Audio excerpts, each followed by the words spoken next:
বাংলাদেশে এক এক সময় এক একটা হিরিক ওঠে। এখন তো মাহফিলে বয়ান শুনতে আসলেও ভয় থাকে, না জানি রাসেল ভাইপার এসে কামড় একটা দিয়ে বসে।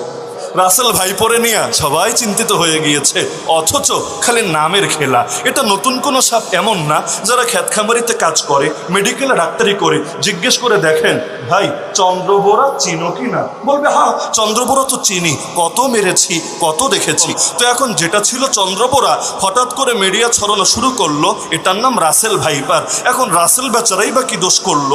এই অঞ্চলে আগে এক সাপবিদ ছিল, বাংলাদেশে বাড়ি না, বিদেশে বাড়ি, কিন্তু এই অঞ্চলে এসে অবস্থান করত। সে একটা সাপ নিয়ে বই লিখেছিল। ওই বইয়ের মধ্যে চন্দ্রবোরা সাপ নিয়ে কিছু কথাবার্তা লিখেছিল। তো এখন সেই চন্দ্রবোরা সাপ নিয়ে জনাব রাসেল সাহেব যেহেতু বইয়ে আলোচনা করেছে, এজন্য সাপের মালিকই তারে বানিয়ে দিয়েছে, তার নামে রাসেলস ভাইপার। অথচ রাসেলস ভাইপার না, এইটা আমাদের